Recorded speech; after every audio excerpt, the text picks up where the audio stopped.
y'all wanted it played? And I didn't, to be honest with you. I thought it was still too slow. I mean, I'm looking, we had 72 possessions. I'm sure they would have liked it under 70. You know, I think they may have the slowest tempo in our league because it's hard to score on them.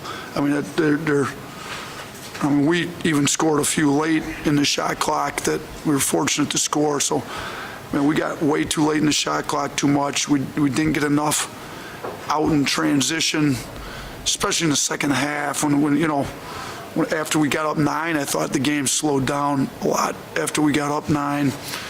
And, you know, part of that's, you know, when you're not getting stops and they're at the free throw line and the ball's going through the net, it's hard to get out. So, I mean, might have been a little bit more at times what we wanted, but not enough for the whole game, to be honest with you.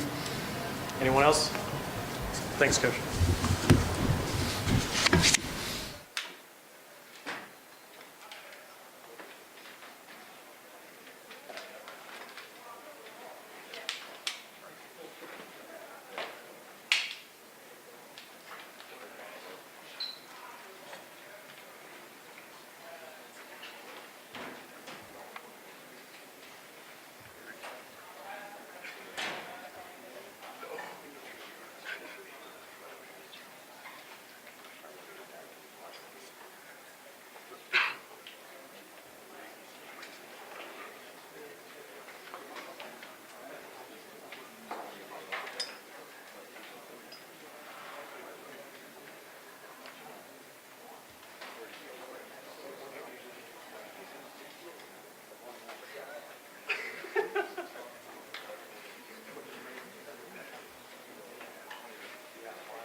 The ref got in my way. I think the double sentences got on there.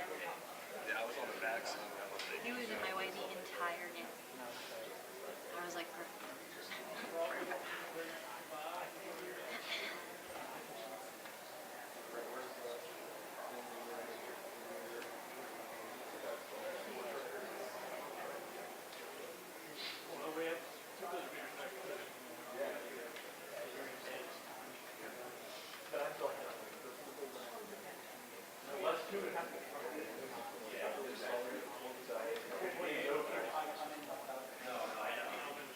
Adam, could have picked a better game to come to.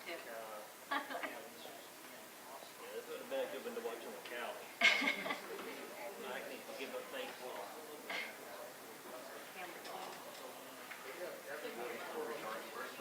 No,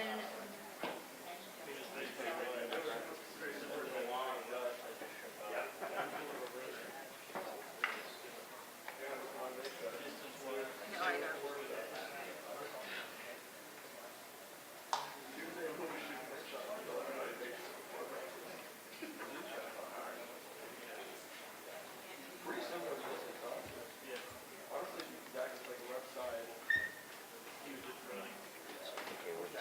You see my 4140?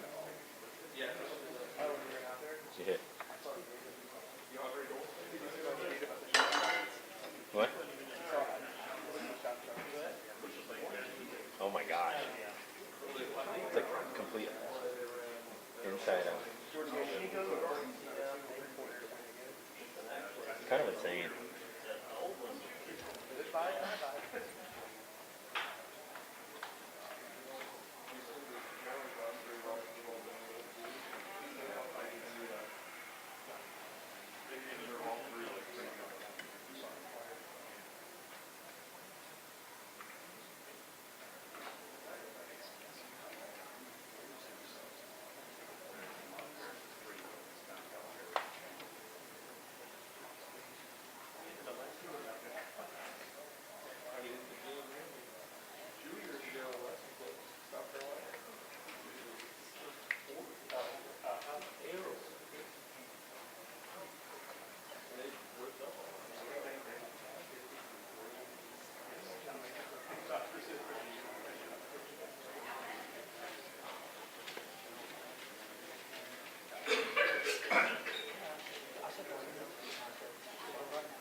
Any sprint?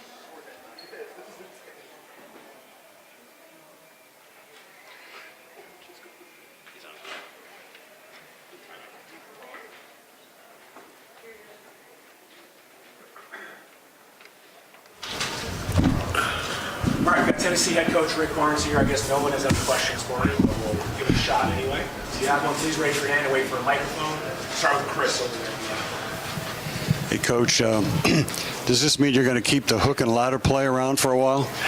Keep Are you going to keep the hook and ladder play in the playbook for a while? Well, what a game. I mean, both teams, I thought, played their hearts out, and obviously we have the utmost respect for Nate Oates and his program and his players, and so hard to guard, really hard to guard. But to be honest with you, I was calling timeout. I didn't see the play. I knew when the way they lined up, Shaq and I made eye contact, and I felt like if he could get it and get it as far down the floor, if we could just get it across half court and have 1 second on the clock, we got a play where I thought we could get a high percentage shot instead of the shot from half court. But he. Lined up automatically. Oh, they know what to do there. And he's normally not in that position, but again, I looked at him and said, "You got to go, you got to go." And I told him, they know I'm going to call the timeout. I made one good coaching move today. I didn't tell the referee I was going to call timeout. I normally tell them, and they would have probably given it to me, But I'm screaming, and I did not see the shot. But I'm happy for Jahmai. He's been just an incredible. Everything. I mean, he exemplifies everything that you want in a player, a person. Great family, and the way that his free throw, getting fouled, going to get the ball. To be frank, the coaches were asking, do I want to go big? I said, I want Shaq on the court. I want him out there, and because he's been through a lot this time of year, he knows what it's about.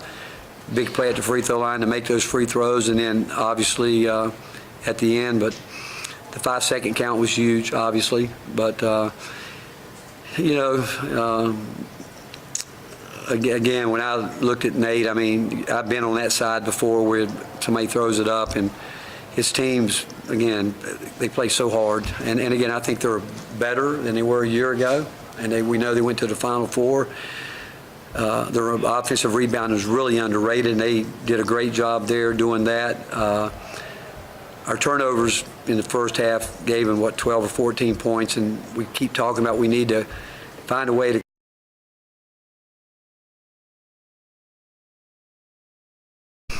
we found a way, and I love this group of guys, and we know we've got to continue to improve. I think every team in the country, if they want to continue to play and be there at the end, got to get better. But again, just proud of the effort our guys gave today against an outstanding basketball team. What goes into that final defensive possession not to foul and then to force the 5-second count out of the timeout? Well, we weren't going to foul. We felt, we have confidence, and, it's really, I mean, a lot of things go through your mind there. There's a lot that goes through your mind. Do we want to foul? We don't want them to have a walk-off win like we had. You don't want that. But, again, you got to give our guys credit. Stayed with it. I thought, again, we knew that we didn't want to do was we felt they would really try to work hard to get to the rim. We really felt like that. We knew once they got there that we didn't want them to kick out for a three. If they were going to make a three, we were hoping it was going to be off a bounce. And they make it, but we just didn't want to let them. And we obviously didn't want to foul them. And then the 5-second count, we went with the biggest lineup we could put out there, and it worked out for us. And then, again, I'll be honest with you, Shaq's never been in that position where he was today. But his basketball IQ and the fact we've done it enough, he saw it. And, again, my deal was if he couldn't get to Z to go, but he shot it, and I'm glad he did. I'm glad the referee didn't hear me calling timeout. Can you talk about Zakai getting that second foul 3.5 minutes in, and just how you thought the game transpired from there? Well, it obviously takes away some of our aggression defensively, and him, and again, I thought our guys really played hard through that. I kept thinking to myself, and we're talking about as a coaching staff, do I really want them to sit here for 16 minutes? You know what I'm saying? And again, we're talking to the staff. Do we want to, if we can stay within striking distance so he doesn't pick up a third foul? Because it's so hard for him not to be aggressive. And the way the game's being called, and again, I thought the officiating was consistent all day. And but he can't help himself sometimes. He really can't. But then I thought Jordan got tired. And at that time, I thought it was critical that we find a way to stay there. And And they did a really smart thing, and again, we knew it. They went at him every chance they got when he was out there in the first half. But maybe in the long run, the fact that he got a little more rest, but Jordan's three-point bucket at the end was a big play. It was a huge play in the game. That was a big one because we had struggled up to that point there in the last couple of possessions. But again, maybe I should have put him in a little bit earlier. I don't know. I'm not sure I would have if I didn't think Jordan was tired. I'm not sure I wouldn't have kept him there because both of those thoughts were going through my mind. If we put him back, he picks up the throw-in, or because I knew they would go at him. They were going to, and they had players that are capable of doing that, and they're hard enough to guard anyway, let alone trying to put him in a tough situation like that. And again, he's got so much pride in himself. They did it one time, he's not going to let it happen, and I just know how he is, but it worked out. Just going into order, I saw the hands. Noah, Reese, then Wes. Coach, right here, you talk about being on the other side of it in your career. I think Jeff Jarnigan said out there that Jahmai hit that about the same spot Chris Lofton hit the shot against Texas. I mean, any memory of that? I got a great memory of it. We earned a 5-second count. They didn't. We got a bad call. They didn't today. That's what I remember. They had a 5-second call inside, but it wasn't even 3. So yeah, that's what I remember about that shot. Reese. Coach in the back here, everyone's going to talk about Jahmai hitting the shot before that. He grabbed the rebound and got fouled. What does it say about him that when the whole bench is yelling at him to go get it, he gets it? It just goes to show you his impact and understanding what it takes to win basketball games. Again, and we knew he had to stay aggressive. Even we came out of the timeout when he had to foul when he fouled Nelson. That's him trying to make. He's always trying to make plays. I mean, even as fouls as he got, he was going in trying to just make plays. And he's a high-level competitor. And mentally, he's gotten so much better to understand every spot on the court. But that's why, again, as coaches, we want him out there because he's going to find a way to try to make something happen. A close win against a rival with two teams like this is always going to feel good, but the fact that it was such an uphill slog for so much of the game with, moments y'all didn't like, calls y'all didn't like, just coming up short, how much more do games win when you meet them like that, or when you win them like that, and what's to say about the guys? Well, I think today says a lot about our guys. I mean, we weren't perfect by any stretch of the imagination. I thought we played hard, and again, I don't ever want to take away anything from Alabama because they are incredibly. I mean, all you got to do is look at where they are every year, their consistency, where they are in the program that Nate's built there. But we fought. Again, without Zakai in the first half, it puts us in a little bit of. I think D. Stone coming in the game, his threes. I mean, everybody made a play. Igor, I thought, was really focused today. And actually, when he fouled in the backcourt, we were yelling no foul, and he thought we yelled foul. And it just works out sometimes, and. But anytime you win against, and our guys have a great deal of respect for Alabama and how hard they are and how well they shoot it. And, we know that if you give them a chance to shoot, they're going to. The other night they shot 45, made 24 of them. And we know you got to guard. And even when you guard, they're great at they constantly moving, pass, chase it, get it. And go through a game like that, I thought our guys, the prep was good last couple of days, and we knew it would be a hard-fought game, and it was. And again, the way it ended, I don't, what can I say? It worked out for us today. It all bounced our way today. How significant was what Gain he gave you offensively, both running the point and being able to score like he did? I thought Jordan, through a part of the game, he made some really big plays. He did, and he came up huge today. He really did. I mean, Jordan is, and he was having to guard some. I mean, you got to guard those guys. I mean, they were quick. They work hard at getting downhill. They're putting hard fouls on you. You know they can shoot it. But where he's improved so much in so many different ways. But when he gets going, that little mid-range game, he loves it. He's good at it. But he at maybe the most critical time, he was at his best today. Rick, just to follow up on the game winner, trying to call a timeout. looking at the replay, it looks like you're still frustrated with not getting the timeout when the guys are running on the floor. How long do you think, what was the indication that he hit the shot that you didn't see it? How long do you think it took till you knew he hit it? When the crowd went nuts, and I'm looking up and like, don't call timeout. I think I'm right up against it. And I have to tell you, full disclosure, that's happened to me twice in my career. When I was at Texas, we were playing at Providence. The score was tied, 4 seconds on the clock. P.J. Tucker took the ball out, exact same play, but they were able to throw back to him. And I told him to dribble to half court. And then I said, you go as far as you can go, I'll call timeout. And I kid you not, he crossed half court, and it's like the Red Sea parted. But I, for whatever reason, called timeout. The referees don't see it, and he lays it in, and we win the game. So twice I've called timeout, and thank goodness the referee didn't see it. So, but Shaq and I made eye contact. I said, you can't get it back, you got to go with it. And I didn't want him to worry about the time. I just want him to go. And but I can't wait to see it because I didn't see it. I didn't see any part of it. And obviously when I looked up and I saw Nate, and it's hard to play as hard as you play and lose those games, but sometimes it's the way it works out. And because I've got so much respect for he and his program and his players, and especially when both teams fought hard today. They did. Both teams went at it.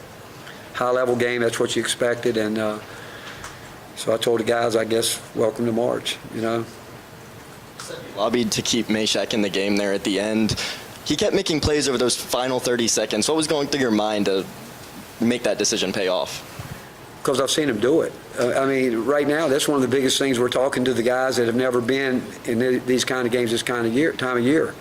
I said it's not a lot about X's and O's. It's about toughness, making plays, and the fact is that's what he does. That's how he plays. And but there was no question in my mind that I said he's got to be out there, and he willed his way into. He made the free throws and he made the shot, but again, the 5 second was a big play for us.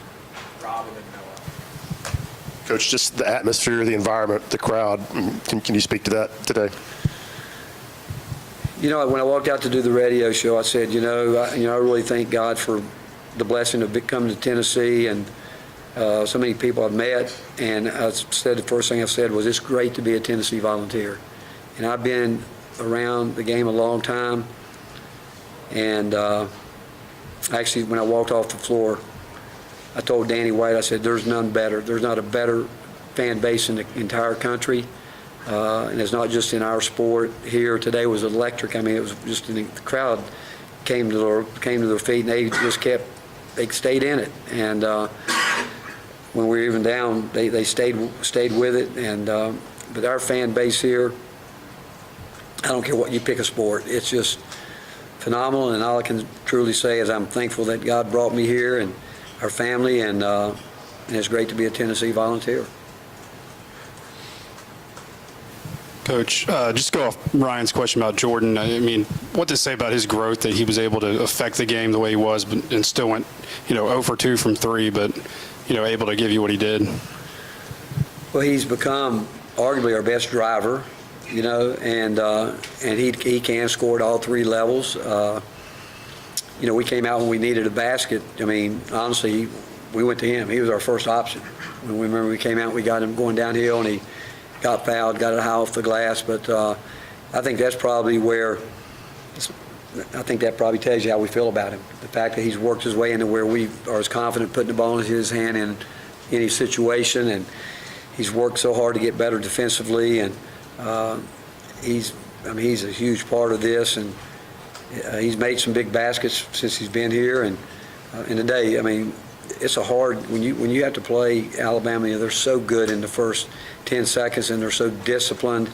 Again, I thought they did a really good job of trying to take advantage of throwing over tops and fade screens, those type things. And your guards get hit a lot, and that's what even makes it more impressive when you can still stay effective on the offensive end when you've had to play defense as long and as hard as we do. And his conditioning's gotten, that's the biggest difference between him now and where he was a year ago.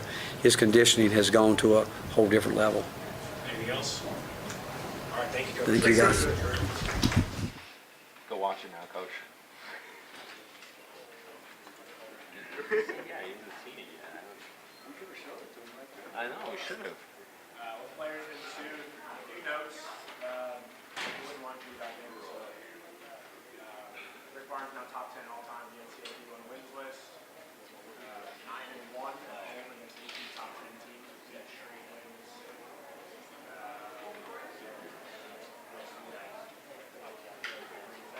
Said 9-1 against 50 top 10 teams.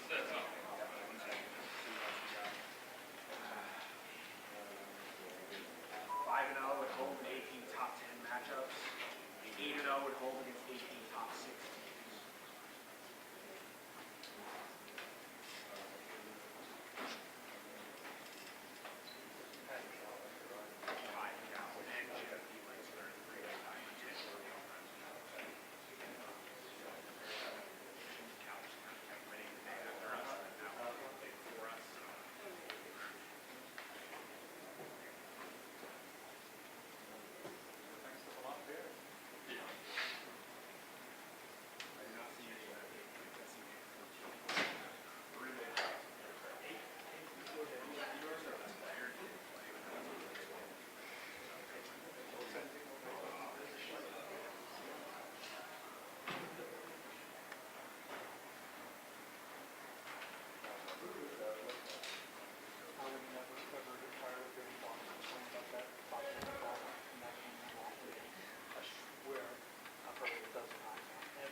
Great shot. Never should have happened.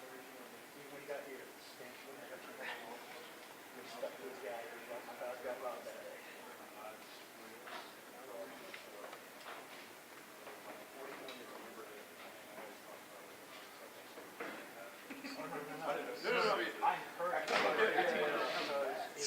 He might be my favorite coach. He talks about telling himself right now.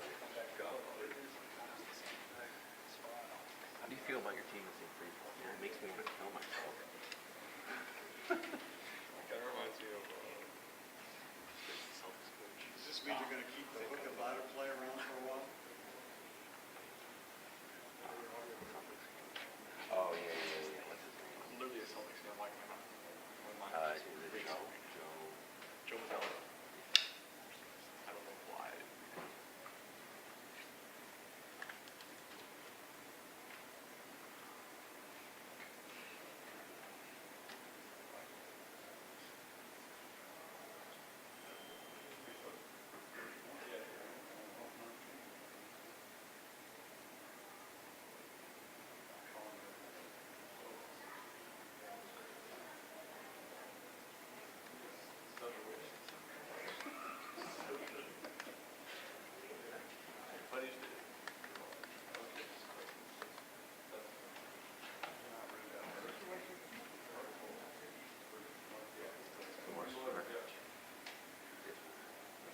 There's some festival in but when I searched Tennessee basketball, it filters you today. It's just like it's like a picture of Billy Bryant, and a picture of that festival, and a picture of Jordan Gaines, and a picture of That's incredible. That's so funny.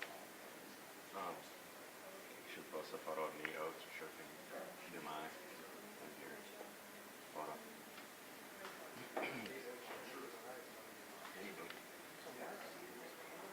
Dude, there.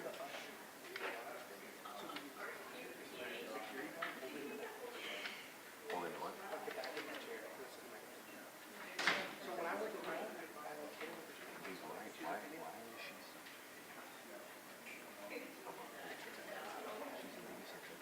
Most parents don't want the spotlight on them. Max, here's his mom, loves the spotlight. She wants all of it on her.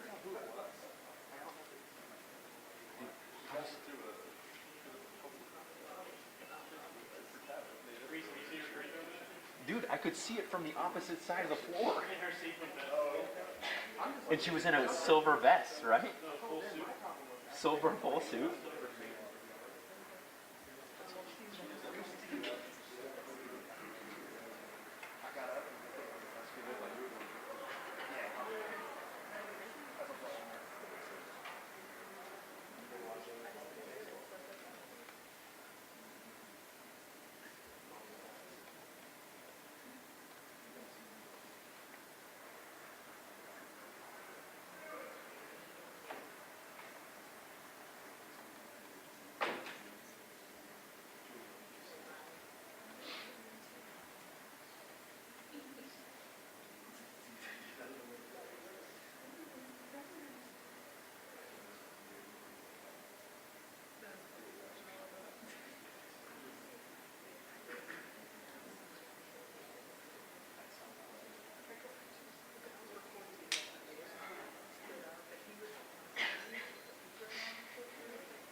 Whatever number it is. Sorry, Reese, I'm like...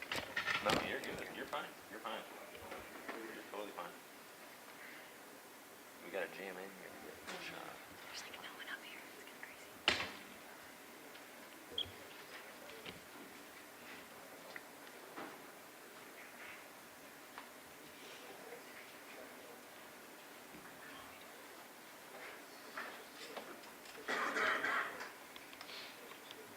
All right, we got senior guards Jordan Gainey and Jemai Meshack here. If they're writing the questions, please raise your hand. Wait for Mike, Rob, Grant, Wes.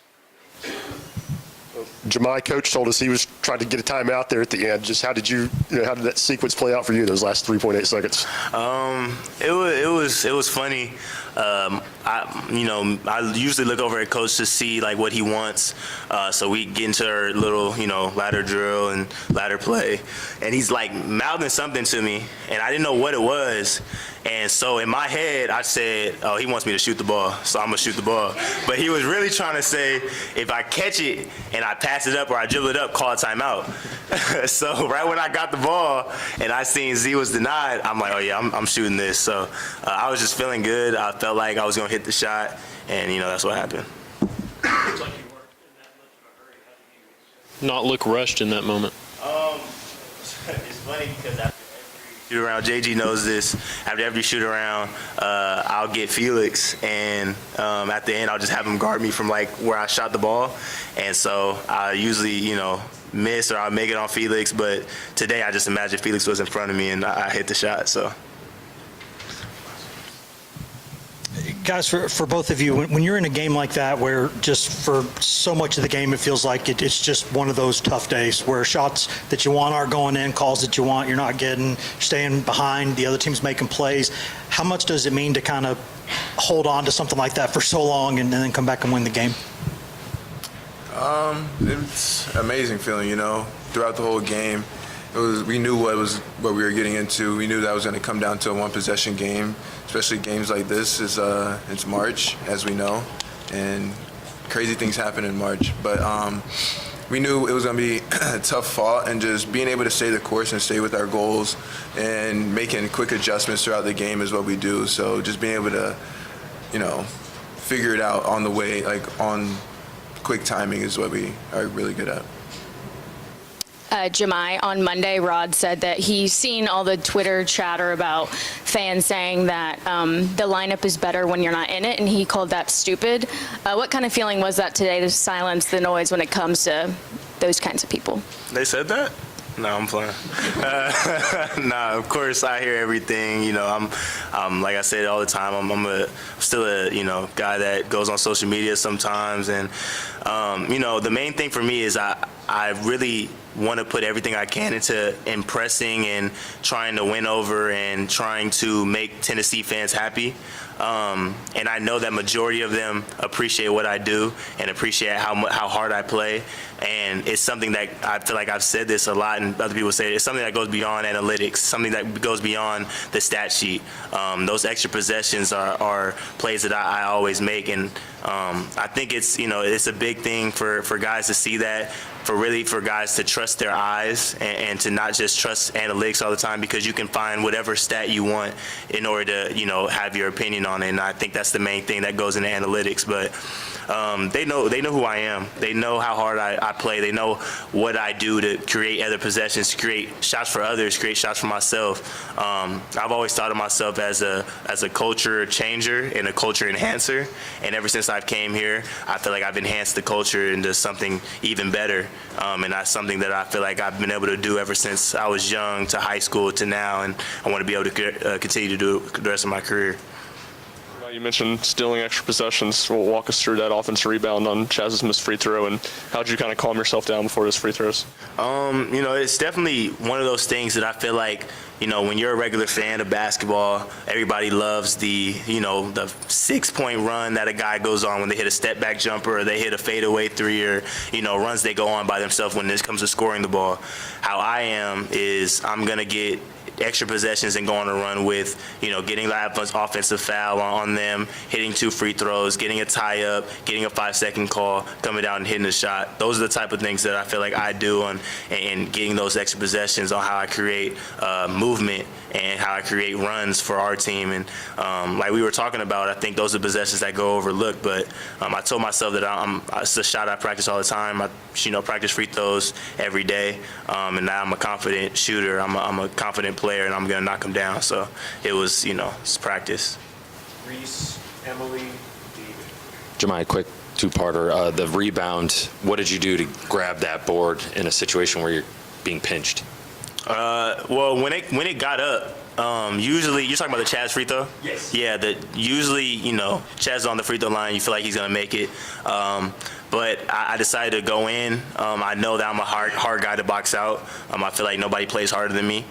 So right when I got in and I jumped up to try and get the ball, and he kind of hit me underneath, I knew that I didn't think they were going to call the foul, but I knew it was a foul. And when they did, I was hyped up for it, because that's the type of stuff that I feel like other people don't look at, and that's how you win games, is those extra possessions. If you ask any coach, you ask anybody that really knows basketball, that possession I feel like was the biggest key in the game, because it gave us another opportunity to score 2 points, which I was able to do at the free throw line. Or on the free throw, the second one, you took a big deep breath. What was it going into that? I definitely, it's something I've been doing, is self-talk. It's something that I started doing probably like a couple weeks ago, is really breathing in and telling myself that I am a great shooter. I am confident. I am whatever I need to be at that moment. And I told myself that I'm a great free throw shooter, and that's what the results were. So just kind of breathing in, calming myself down. I'm a very energetic player. I'm, very amped up, but really relaxing, taking in the moment, and just doing what I practice all the time. Jemai, before that last play happened, Rick said he had other coaches in his ear saying pretty much like, do you want to go big for this last play? But he said, no, I want Shaq out there on the floor. What does that mean to just have your coach have so much faith and belief in you to, make that shot? He knows I'm going to do whatever I can to win this game. He knows that through experience that I've been put in a lot of positions to win games, whether that's playing different positions, whether that's guarding different guys, whether that's being in a different role, I feel like he knows that I'm going to be able to figure it out. And I think at that time I was. You know, it was times where I was playing the floor and they had big lineups in where I had to rebound, and that was my main focus. With me, it doesn't matter what it is. I'm going to figure it out, and I'm going to figure out a way to win. And I think that just comes with the competitive drive of who I am. Like I said, I feel like I'm the best defensive player in the country. I feel like I'm a National Defensive Player of the Year, and that's what I've hung my hat on this whole year, and I feel like I'm the best at that. So he knows what I do on that floor, and he knows how I create extra possessions. I think that's why he kept me in. Jemiah, in your career, you've been a part of SEC championships, regular season tournament. You've been in teams that have won NCAA games, but this was kind of different. This moment, how do you think you'll look back at this? Where do you think this moment will kind of rank in your time here?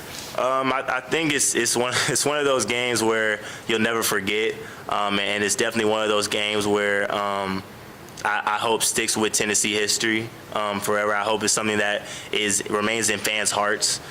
Seeing the effort, seeing the impact that I was able to leave on the floor, not for me, but for the team and for the fans, and to go out there, I do everything I can for them. And I think, and I'm hoping this is something that will be remembered forever with Tennessee basketball. Jordan, Alabama got up 9 there in the second half. It feels like you guys kind of slowed it down and steadied yourself. What's the conversations like on the floor in that moment when y'all are trying to look for an answer? You know what's funny? I don't remember them being up by 9. You know, in the huddles we don't really look at the score. We just chip away. Like, we know what we got to do, what we're not doing well. We understand, like, if we won or lost to 4 minutes, but, you know, we just stick with the game plan and keep attacking, keep getting stops, and getting out and playing a little more fast and just doing what we do. And when we stick to the script and do what we do and do what we practice every single day, we're going to be fine. How significant was what Jordan gave y'all offensively, especially when Zakai was battling that foul trouble in the first half? Boy, he's cold, bruh. He's cold. I mean, I guard him all the time in practice. I tell people this all the time, that he doesn't get the credit as a scorer as he should get. He's one of those guys that can run off 6-8 points straight, and you really can't do nothing by it. He's a 3-level scorer. He can score at the 3. He can score in the mid-range. He can get to the rim. He can draw fouls. He's just one of those players that is hard to game plan for. And so when he went on that run, it was a couple times I was like, dang, that's a tough shot, and it went in. So I was like, okay, well, we're giving JG the ball now. But we're confident in his abilities. We know how much he works. He works just as hard as anybody on the team. And he knows how much he puts into his game, but we believe in him just as much as he believes in himself. And I think when he had the ball and he had it going, Chaz knew, Z knew, I knew that we were going to get JG the ball, and I think he was able to create and keep us into the game, towards the end. Last 3, Camille, Wes, and Reese. Jordan, how special was it for you guys to celebrate Jemiah, a guy that doesn't always get the praise, but I'm sure it felt like that moment that, okay, finally he gets the credit that he deserves? It's amazing because, not many people know Shaq put in a ton of work over the summer, and just seeing it all pay off and just like him make that last shot, just feel like a weight lift off his shoulders. You see Shaq just staring into the crowd. It's just amazing, and it's just a surreal moment. And just seeing him enjoy every single bit of it is just something amazing, because this is every kid's dream. Rivalry game Saturday. You got Dick Vitale commentating the game, and you hit a game winner. Yeah, it's something amazing. So I'm just excited for him and just being able to, live out one of his dreams. The way that role that you have when Zakai, the rare times when he's in foul trouble and he's not able to stay on the floor for his normal, 36 minutes, how much more comfortable are you in that role than maybe you would have been in the past? And what was your confidence level, in a situation like that, running the point going into the season? Now I've became more comfortable and I feel more ready than ever this year, because I go against him every single day in practice, and just being able to battle with him since April last year. Even Shaq knows we were in here playing one-on-one for 3 hours a day, just going at each other. And, whenever we scrimmage each other over the summer, we're not friends. No one's friends in those scrimmages. It's constant battle. And just being able to translate those days to real game times is paid off. And just being able to, and I've just seen myself grow and be more comfortable in those roles, especially from last year to this year. It's just been a great step. Back here, how have you become so elite as a mid-range shooter? Because that's usually a shot that you don't want to take unless you're really efficient. My dad always told me that was the best shot I had. So, and I always repped it ever since I was a little kid, and just been able to, develop my game to where I can get to it in different ways and different kind of footwork. And it doesn't matter like if it's off the catch, off the dribble, off a ball screen, just being able to get to my spot. And as I've developed my game, that's the biggest key. Getting to my spots and raising up and shooting I'm comfortable with it.